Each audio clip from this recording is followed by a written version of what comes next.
Welcome, it is Facts You Should Know. If it is your first time here and you want to find out more secrets and wonders that will make you smarter and well informed, make sure to subscribe and activate the notification bell so you don't miss all new secrets that we catch up. There are few things on earth that hurt more than being betrayed by someone you love. To hear that they have consciously gone behind your back to be unfaithful to you hits a nerve in a way nothing else can compare. But simultaneously, there is no one with a greater drive for revenge than the scorned lover. Here are the most hilarious and creative revenge stories ever. If you really want to understand what the phrase, "what goes around comes around," then you should read this story. It's been making rounds online for a while, and the plot itself is not the most cheerful, but let's face it, it's pretty darn entertaining. The story is simple. A woman suspects her husband is having an affair and is about to blow his cover about it. But it's the way she does it that puts a smile on my face, because this woman is well aware that revenge is best served cold, and preferably on her husband's birthday. But make sure you read it all the way to the end. I promise you, it'll be worth it. So I had a feeling my husband was cheating as he set off a lot of red flags, constantly laughing and smiling when texting, saying it was just his mother when I asked, needing to stay late every night after work. When I'd call in, his coworkers said he left hours ago. When I asked him what was going on, he'd laugh it off and say it was just something they did to each other at the office all the time. Now, if there is any words of wisdom I can pass on to others in all my years of experience, it's if you think your significant other is cheating, hire a private investigator. They're good at what they do, and they'll get some evidence that really helps in the later divorce. While there, I call up his mother, father, sister, and several of his friends. I tell them how I want to give him a big surprise by sneaking into his room with party streamers, kazoos, and a big cake with candles. Sounds fun, right? Well, it sure was. 5 years later, a woman recognizes her husband now living homeless because of her. She decides to help him by taking him home, but learns the truth behind his hobo story. Mary was walking down the street, running her errands for the week.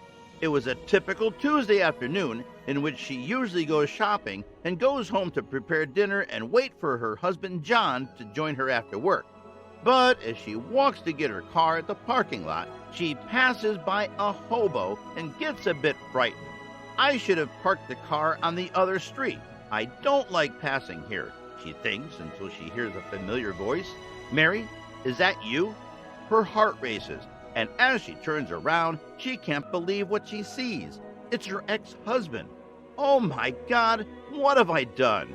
She immediately felt devastated. Hadn't I taken everything from him when we got divorced, he wouldn't have ended up on the streets.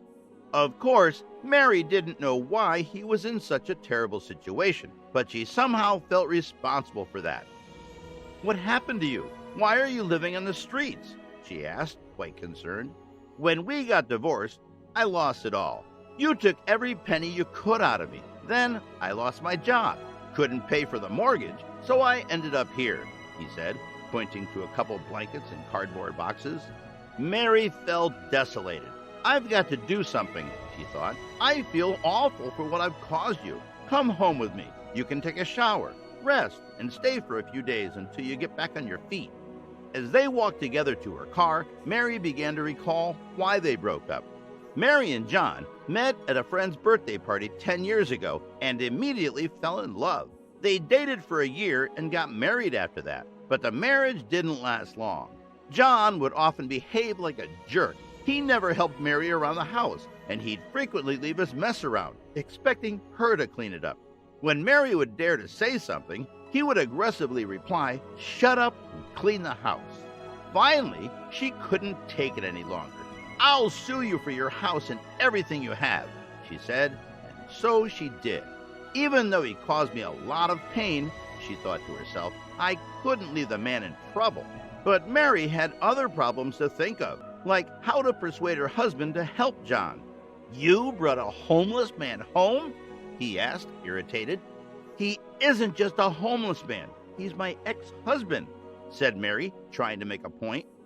He may be plotting something evil. Have you thought about that? He asked her. Mary looks at him, feeling quite offended. He's not such a person at all, she says angrily, slamming the living room's door. As the days went on, John seemed to be a different person. He'd often offer his help to Mary to do house chores. Then, one day, he turned to her and, entirely moved, said, I'm not mad at you, Mary. I think I still love you. Mary was shocked. She wasn't ready for this. John began talking about the loving memories they had together. He moved closer to her, touched her hands, and looked straight into her eyes and said, Remember how good we were together? She nodded, teary-eyed. Mary, he said, holding her two hands, can we be together again? But John, Mary replied, I am married to Larry. She soon regained her composure and walked away. She didn't know what to do with that new information, and she wasn't sure about her feelings anymore. Mary and John started to get closer, and soon Larry became jealous. One day, while she was doing the dishes and John was mowing the lawn and the garden, Larry approached her. How long will this hobo live with us? He asked with a straight face. You're spending too much time with him. Larry started to behave differently, treating Mary quite badly. John saw that as an opportunity and told Mary that Larry didn't love her, leaving her even more confused. John was living in their garage, and as Mary brought food to him, she heard him talking on the phone. Darling, soon my house will be returned, and we will be happy together. He had lied to Mary all this time. I can't believe this. I almost left my family for him, Mary thought. Calm down, Mary. There's only one way you can solve this. Give him what he deserves. She entered the garage with a sandwich she had prepared for him and told him, I told my husband everything, and he threw me out on the street. Then a car came towards them. Mary, are you okay? It was Larry. He followed Mary when she left home to meet John. Yes, honey, let's go home. John walked towards Mary and grabbed her by her arm. Will you leave me here? He pleaded. Larry immediately intervened, took Mary to her car, and told him, That's what you deserve. Never try to break into someone else's family. John had learned his lesson. What can we learn from this story? If you enjoyed reading through this story, don't forget to reach out to the comments and share this post with your family and friends. For more news and stories, follow us on Facebook.